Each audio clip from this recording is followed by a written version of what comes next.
Hello, you guys. Fabio Hart coming back with another video. What I want to talk about this video, it probably won't be a long live. I want to talk specifically, really, about, and I'll probably hit on some other things too, but I want to talk specifically about the day porters. I received a few emails. A couple people, I helped them get day porter accounts, and other people, it seemed like I was just getting a lot of questions about day porter. People were asking me, is it money to be made in day porter? Which one would I prefer better, day porter or evening cleaning? So I'm gonna hop right into that. Like I say, this probably won't be like my longest videos unless you guys come through with a lot of questions and kind of draw it out. I don't really have anything too much to talk about, but let's talk about, well, I think I'll wait a minute, let you guys kind of load in here.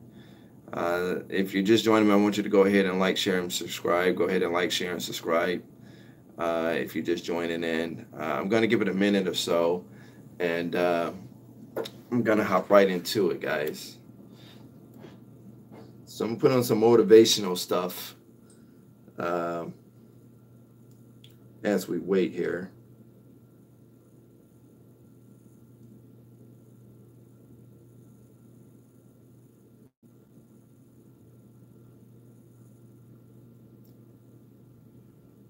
Just waiting, guys, giving it a minute, allowing people to load in. A lot of times people come in midway through and want to know what we're talking about.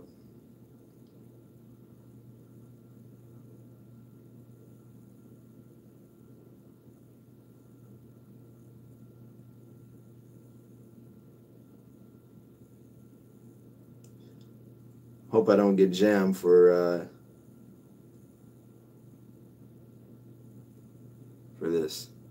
Let's see here. I'm going to give you 10 rules for profitable self-discipline.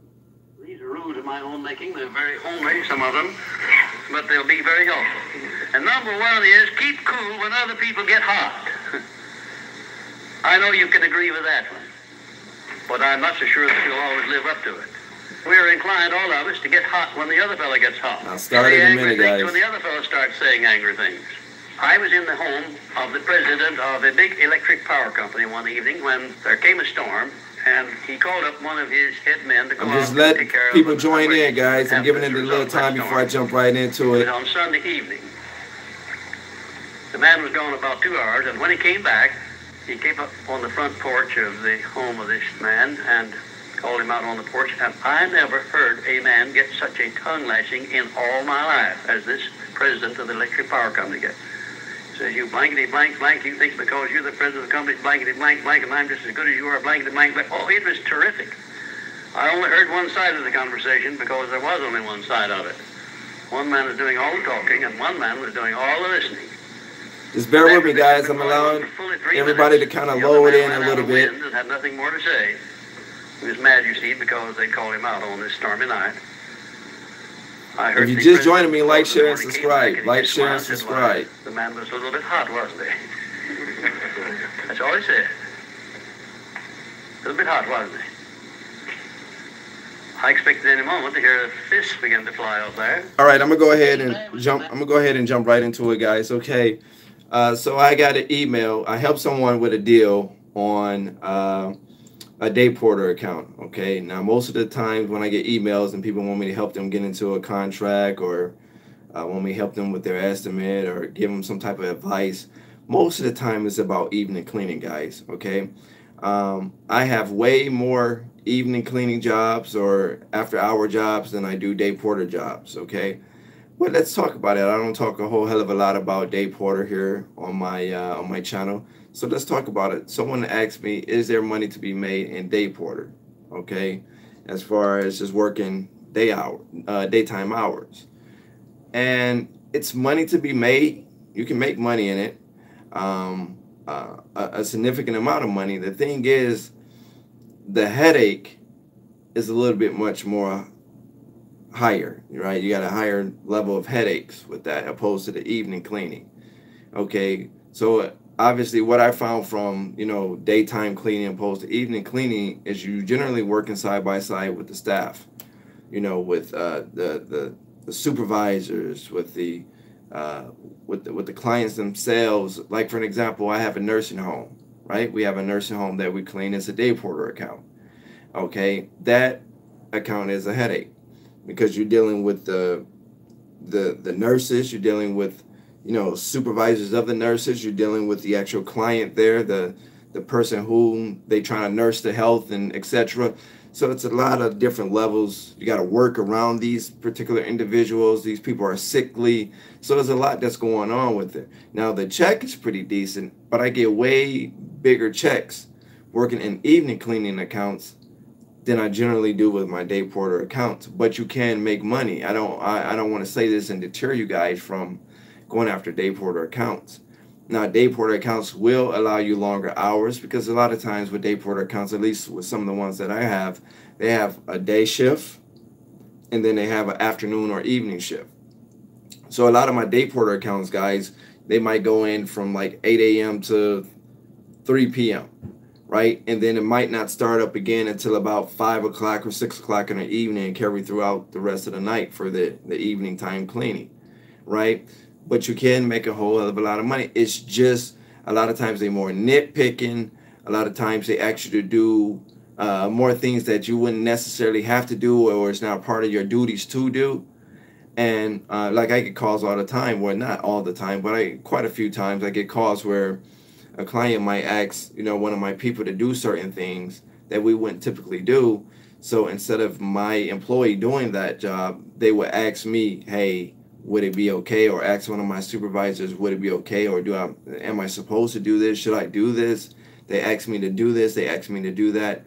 And I like that model, instead of just doing it just because they ask you to do it. If you're not sure that you're supposed to do it, don't necessarily do it. Because see, if you do it and you fuck up, you're going to say, well, such and such told me to do it, right? So I like the fact when my people bring it to management and then let us in turn deal with it with the actual client, because there's nothing for me to pick up the phone and make a call over there and say, hey, well, we wouldn't typically do that, or that's really not part of what we would typically do, because sometimes they ask you to do outrageous things.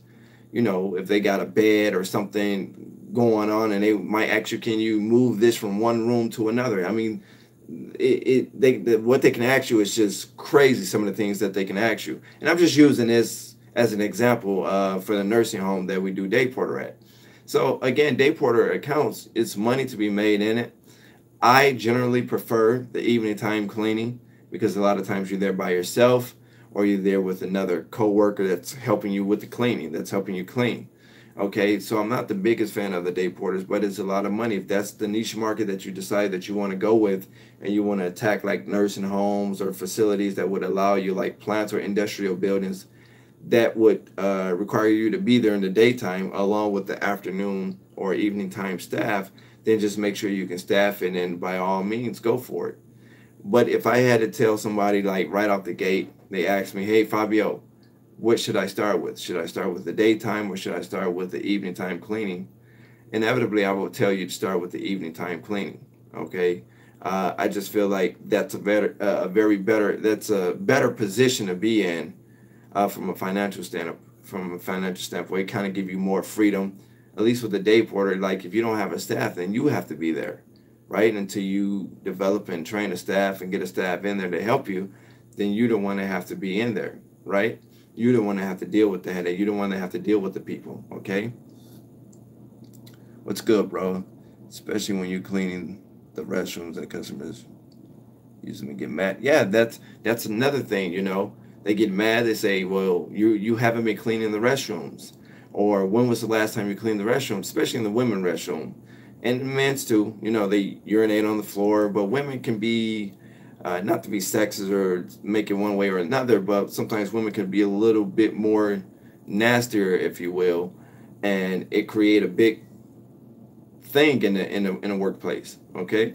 And you might have had somebody that just cleaned it 15 minutes ago, and here it is 15 minutes thereafter, it's already back atrocious. You got to go back in and kind of redo but you're being paid to do that, so you can't complain about that necessarily. But the fact of the matter is that it could become a headache, opposed to if you did it in the evening time, guys. You clean it at one time, it's going to be clean at least, you know, until they come in the next morning. You know, it might not be too too dirty. You know, it depends on foot traffic and et cetera, et cetera. But usually my day porter accounts are high traffic areas. You know, like nursing homes and plant jobs and different things like that, where you have people in and out, in and out. Okay, so that's what a lot of my day porter accounts are. But like I say, with day porter accounts come more headache. You're working side by side. A lot of times you'll be working on one job and they ask you, well, can you stop that and do this? Okay, so if you stop that and you do something else, then that take away from you getting done what you need to get done over here. Okay, but if you want to go into day porters, it's absolutely nothing wrong with that. Like I said, I've just helped somebody close in on a day porter account. They didn't know how to bid that because it was a little bit different bidding wise, opposed to an evening cleaning job, right? It was more hours. It gave them more hours. They would have had a split shift, which means they have a daytime shift and then they're going to have an afternoon or an evening time shift. So I don't know what time they would necessarily go in, but let's just say hypothetically 8 to 2, 8 to 3. Okay, so they got this daytime shift, right? And then they have a like a split shift that come in from 3 to whatever, or 4 to 10, or whatever it is. I don't know, whatever it is, right? They have that split shift. Okay, and a lot of day porter accounts do have that. I know a lot of like multi-level buildings that we have. You know, it might have 2 or 3 stories, maybe 4-story buildings that we clean from top to bottom. They have elevators. Okay, we have that as a day porter, and a lot of times you have to go back in and you have to clean it, you know, in the evening time to kind of close it up. So it could be a lot of headache. You know, one person can drag you every which way, or you can have multiple people on your back. It's definitely easy. I would suggest or say that it's easier to get kind of fired in a day porter because people have attitudes. You know, you're there, you're working side by side. People gossip a lot. If you're not engaging, or you're not focused in what they want you to be focused in, then they say you're not friendly. So it's a lot of politics, so to speak. I feel like in the day. Hey, how's it going? Is it Roxanne? How's it going? So it's definitely a lot of politics a lot of times with the day porter accounts, but it's absolutely money to be made. It's money, you can make a lot of money with it, right? You bid the account. Well, the bidding is a little bit different because generally speaking, you will bid that more or less by the hour because you're going to spend more hours there. A lot of times it's going to be from anywhere from 6 to 8 hours. Okay, like doing that in the daytime, you're going to be there with the whole staff. So if the staff is there 9 to 5, a lot of times they might want you there 9 to 5. Sometimes they'll have like a 2-shift situation, or sometimes it'll just be that whole 9 to 5 shift, and then you're done, right? You don't come back in until the next morning or whatever, or the next whatever, okay? So a lot of times it just depends on how you bid. Like I say, I helped someone close a situation just recently, and for whatever reason, a lot of my subscribers was asking me, hey, Fabio, is there money to be made in that? So I decided, or felt compelled, to go live and talk about it. I do think that you guys can make money in that. Another thing, now that it's on my mind, people are asking me about apartment cleanouts. I was telling someone not too long ago on a coaching call, they were asking me, Fabio, if you had to start all over, right? If you had to start all over, where would you start? See, when I first started out, I was going after medical facilities, dentist offices, chiropractors offices, a little smaller to mid-sized buildings. And although I'm still not against that, if I was to start all over from a cleaning standpoint, and money was a factor, and I had to make money really, really fast, I would probably do residential cleaning. As awkward as that sounds, I would probably do residential cleaning. Residential cleaning and apartment cleanouts. Okay? Now, I don't like to talk a lot about residential cleaning because I'm really not that big on it. I do have residential accounts, but we make the most of our revenue from commercial cleaning. Now, there is certain, I kind of leave residential cleaning to my coaching calls because there's certain things that I do to be able to pick up new contracts just like that. So I don't kind of like talking about it, but for those that get on my coaching and have been on my coaching, I kind of gave you the formula that I use that allowed me to pick up residential accounts a lot faster than probably some franchises and some other independent companies, okay? But I would definitely start, if money was a factor, and I had to make money real quick. Because see, the thing is, you can get paid at the end of the week, and this is the reason why I say that I would do residential if I was just starting out, and I had to start all over. I would do residential because you can get paid at the end of the week, or you can get paid at the end of that particular cleaning, and that money can add up pretty quick, providing you have, you know, a considerable amount of accounts. The thing with the commercial side of things, you're going to work in 30 days and then you're going to invoice them, right? So that's what we call a net 30. Now me, I learned early on, I got $1 Million mentors that's in this, and at first all my contracts were net 30. And then I had one of my mentors say, well, Fabio, I don't know what the cash flow is like, but he said, you know, you could break it up. You can have some contracts net 30, and then you can have some that's net 15. And it didn't dawn on me, but when he said that, I started opening my mind up to have a net 15 contracts, which is considerably like every 2 weeks, right? So some of my contracts are net 30, some of my contracts are net 15, and obviously depending on the workload with my residential contracts, some we get paid directly after the end of that visit, or some, depending on how frequent that visit is, we'll just kind of bill them at the end of the week. So they'll pay us all of the revenue that's due to us at the end of the week. I don't know if that makes sense to you guys, but it definitely makes sense to us. So I say apartment cleanouts, and residential if I was just starting out all over again, right? And money was a factor. If I was doing it just solely because money was a factor, then I would do that. Now, the caveat to that is that residential people are more prone to canceling service at any given time, guys. So whereas you can make money a lot faster, I feel personally, with residential accounts, because they pay quicker, you can get the dollars quicker. There's a high chance that they cancel accounts. It's not as dependable, I would suggest, as commercial cleaning. Okay, I'm gonna talk to like some reps from franchise, I won't say their name, but from franchise residential companies, and just people that just do strictly residential that's on my channel and that watch my videos. They, you know, Fabio, I'm having a hard time. I had this one lady, we did her for like 2 weeks in a row, and then she didn't need our service for the rest of the month. That's the inconsistency that I don't like. I like reoccurring accounts, or what we would call residual accounts, right? Where you can kind of pretty much count on that check. And you can count on that check a lot of times with commercial buildings. Okay, as long as you do great quality work, good work, you're there on time, you do what you're supposed to do, that check is going to keep coming week after week, if that's how you bill in there, bi-weekly after bi-weekly, or month after month, right? Just depending on how you're billing them.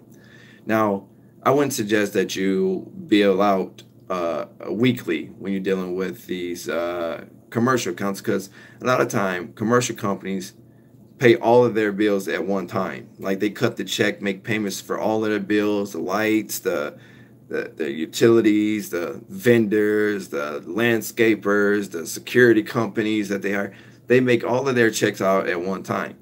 So if you try to go in and try to get, let's say, a net 15, or get a bill out on a bi-weekly basis, and they tell you, well, that's not how we pay our bills, it's kind of up to you if you want to take that account. I wouldn't make a big deal out of the fact that they don't want to pay bi-weekly. Some will, if you tell them, hey, that's how we're billing, and that's how, you know, that's what we're doing. Some will. You just bring it to them, and some will be okay with it. But a lot of companies are so used to the net 30 that they don't want to do a bi-weekly situation, right? They don't want to do a net 15. Okay, so use that at you guys' own discretion. Okay, don't make a big deal out of it. If money is a factor and you're not into the residential side of things, and you're doing strictly commercial, then I would say bust your accounts up a little bit. Okay, have some at a net 15 and have some at a net 30. It works really well for my company, because like I say, at first I was just doing net 13, which means you got to do all of this cleaning, right? And money is a factor, especially in the beginning. You don't have a whole hell of a lot of money, so you're kind of like, oh shit, like I gotta do this cleaning and then I have to wait 30 days to invoice them, right? Opposed to if you bust some of the accounts up, you can have the majority being in that 30, and then you can have those certain accounts that you get paid bi-weekly on. And I love those accounts because that means you got money coming in all the time, right? All around the month, right? You got those bi-weekly contracts that you're still doing within the same month, and then you have those contracts that you're doing that you're going to bill on a net 30. Okay, so it just makes sense to me. Um, to hop back to residential, like I say, if I was just starting out and I was doing it strictly for the money, and money was strictly the factor, then I would do commercial. But you have to be aware and you have to be open-minded enough to know that at any time that can cancel service. Okay, they may say, you know, you might be doing twice a week cleanings at a residential place, and then they might cut it down to 1 day. Well, once they kind of cut it down to 1 day, you don't get paid that extra day, right? So it's kind of playing with the money. And if you have in your mind, well, I got to pay this, or I'm going to do this, or when I get this check, I'm going to do this, and when I get that check, I'm going to do that. You know, it's hard for you to kind of know what you're going to actually do with the money because of the fact that it's not consistent cleaning work. Okay, and it could happen. Okay, so I just want to make you guys aware. Now, I do like apartments, and I got some older videos when I kind of talk about apartments. I do like apartments. Apartments keep you busy. But here's the thing with apartments. A lot of times when you go in here and you're dealing with these property management companies, they have their own little thing that they do, right? I'm a company. They are a company. A lot of times they have certain ways that they're accustomed to people doing certain things for them, like other cleaning companies. If you feel uncomfortable with doing certain things with these property management companies, because what happened is you would agree to something just to pick up a contract, and it can become a disaster for you. Trust me, I had some disaster type of accounts that was you know, apartment complexes or apartment buildings, and it can be just disastrous for you. Okay, again, you want to do it on your own terms, but you want to have flexible terms. I'm gonna say that again. You want to kind of do it on your own terms, but you want to have flexible terms. Okay, you don't want to put yourself just in a box where you're just going in and you're just doing it specifically for the dollar, because what's going to happen, even though you're making that money, you're going to be very, very unhappy, and you'll probably be more prone to quitting. So you want to have flexible terms, but you want to do it on your own terms.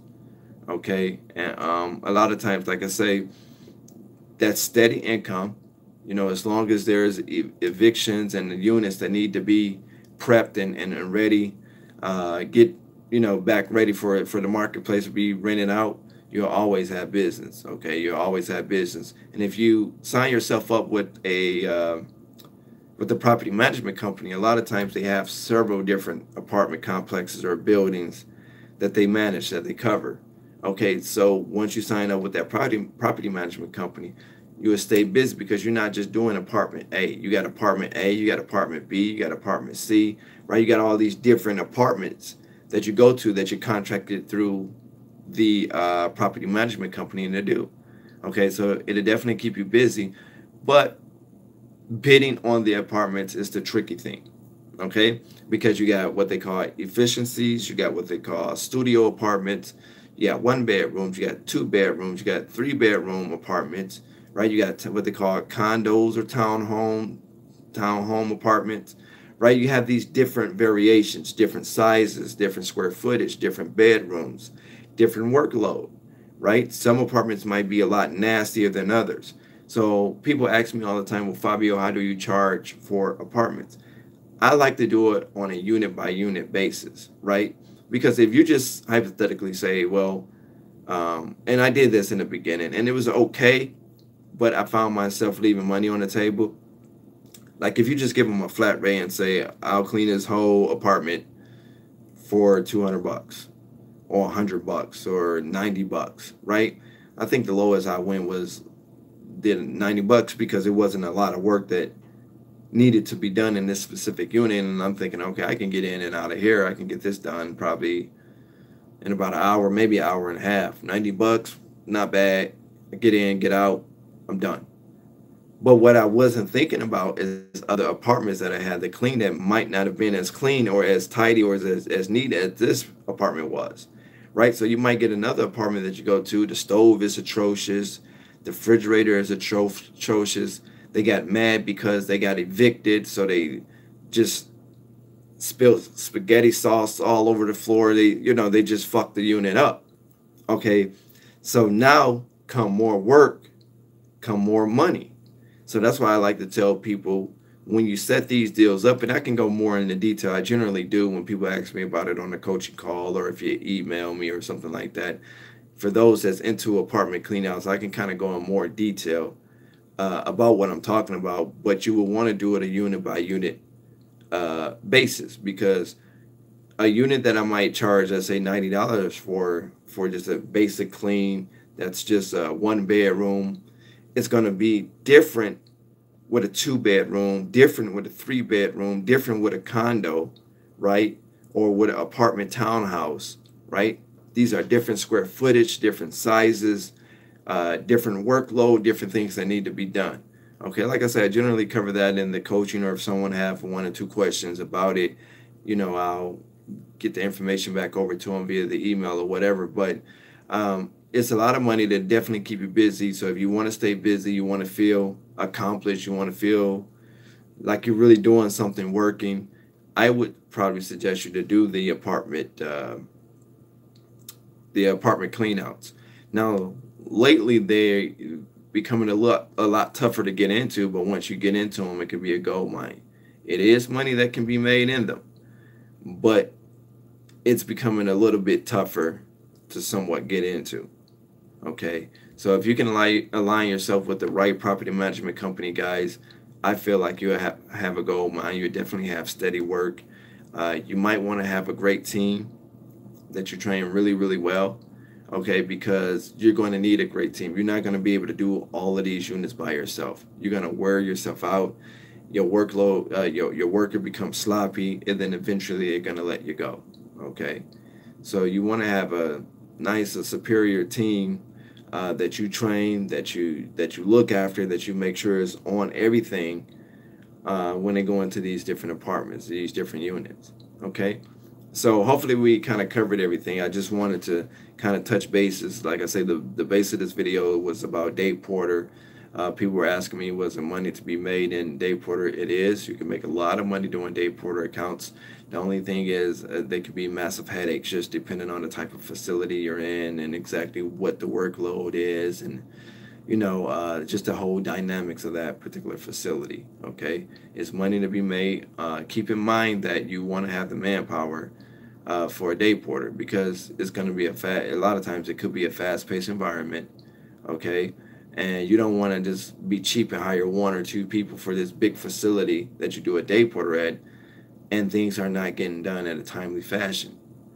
Okay, because then if you're too cheap, you put one body in there, two body in there, when you probably need maybe three or maybe four, just depending on how big the facility is, then that double that workload up on those two individuals, whereas you would need four people. So it make it look like you guys are moving too slow, when in actuality you just don't have enough people there, right, to handle the workload.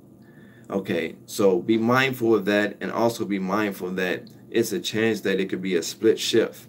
So you can have a day shift and an evening shift. Okay, sometimes it run concurrent. In other words, you might have somebody you might be there, let's say from 8 to 3, right? And then you might have somebody there from 3 to 8 or whatever, 3 to 9 or whatever the case is, right?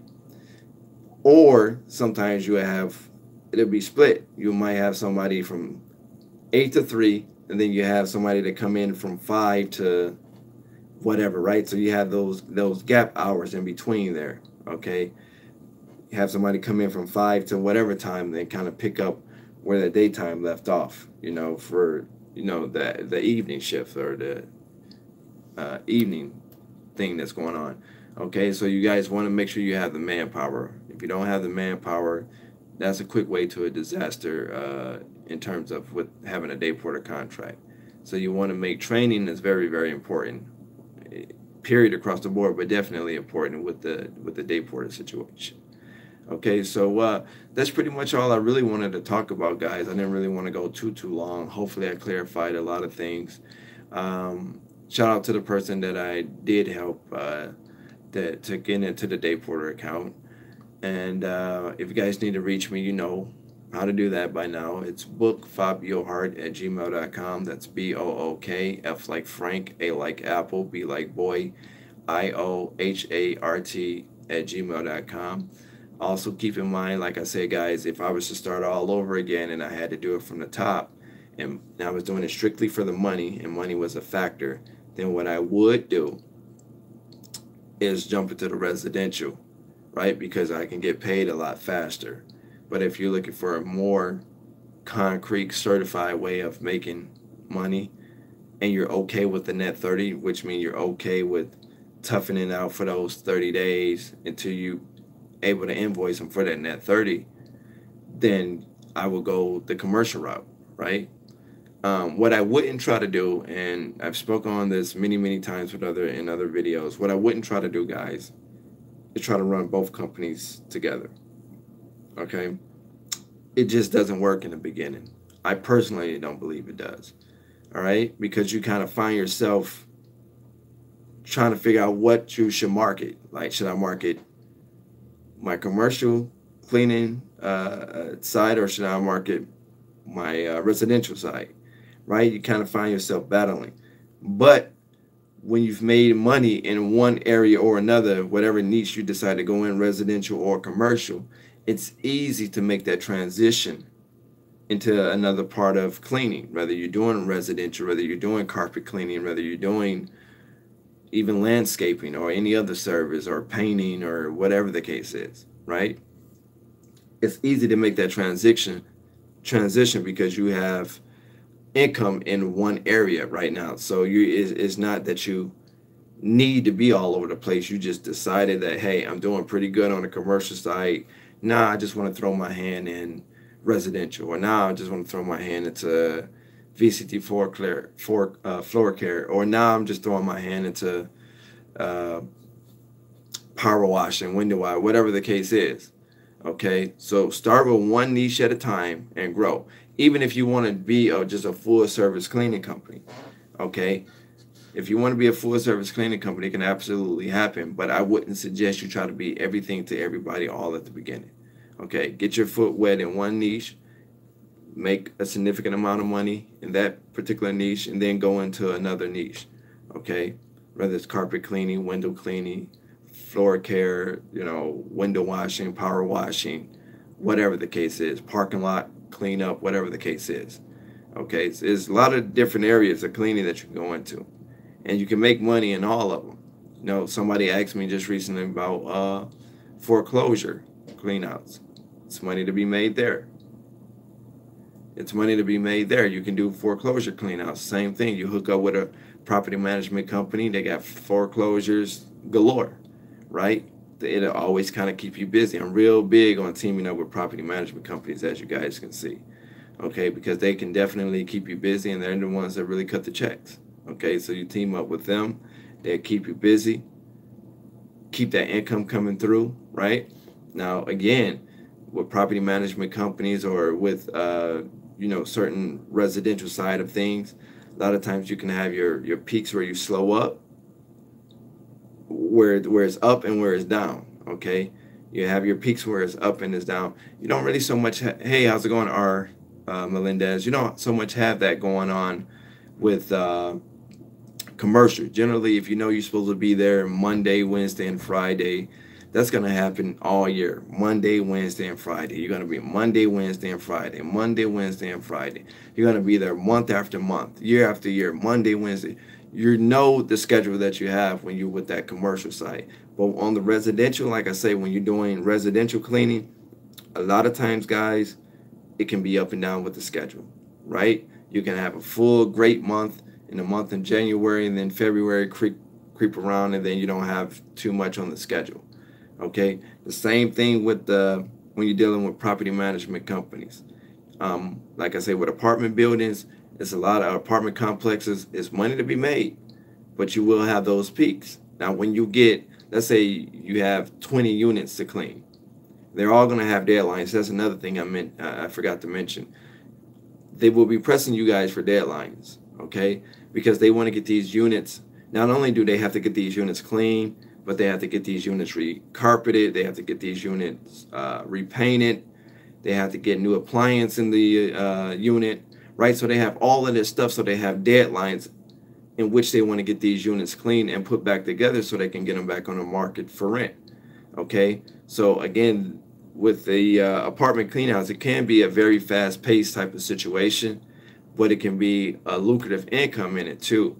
Okay, like I say, the way you would charge on that is a lot different than you would do a commercial or even like a residential type of situation. It's different because, like I say, they got efficiencies, they got studios, they have 1 bedrooms, they have 2 bedrooms, they have 3 bedrooms, they have little condos, or they have little townhouses or house apartments or whatever they call them, right? So you're going to be dealing with different square footage, different levels of, of apartments, right? It's all in the same community, but it's just different levels, different square footage, different bedroom size, a lot of different things.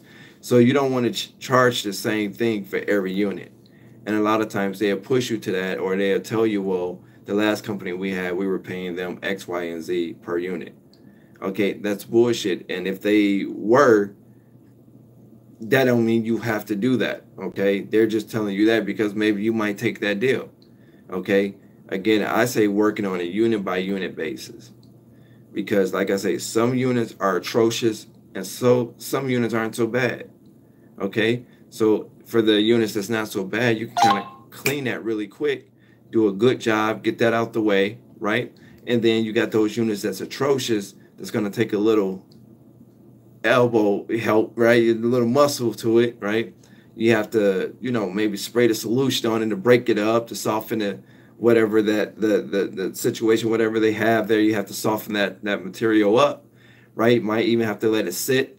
There's times where like ovens and stoves been so nasty and so dirty that we have to let it sit overnight, right? We have to spray it down, let it sit, let it soften up, and then we go back the next day and clean it, like when we return to the job. Sometimes it's like that, just because it's just so caked up, it's just so nasty. So again, guys, don't get caught up in that. Again, you can make a lot of money with apartment cleanouts, but don't get sucked into charging every unit the same way, right? I would suggest you do it on a unit by unit basis. Or if you're in a situation now where you're looking at an apartment deal, bring the deal to me. Let's talk about it. I can tell you how I would probably charge for the unit, because every building, every facility, everything is different. Okay, so I can't give you no specific right now, but if you got a deal that you're working on right now, and you kind of need help on that deal, you kind of email it, give me the specifics as to what they need done, what they're asking for, right? And I can tell you how I would attack that deal. Okay, so we talked about that. We also talked about the net 15 and net 30. You guys can break your accounts up, and this is on the commercial side. You can break your accounts up on a net 15 or a net 30. Okay, so if money is a factor and you kind of need money to come around all around the month, right, and you don't necessarily want to wait the whole net 30, you don't want to do the 30 days in, then you can break it up. Some accounts you can do at a net 15, which is considered pretty much bi-weekly, right, considering it's 30 days in a month. Half of that is 15, right? So that'll be a bi-weekly account. That would allow you to get that bi-weekly income as you wait for that 30-day income, if that makes sense to you guys. So like I said, this wasn't really meant to be a very long video. If you guys have any questions, comments, or concerns, then go ahead and email me. People have been asking me about paperwork and lead generation and so forth and so forth.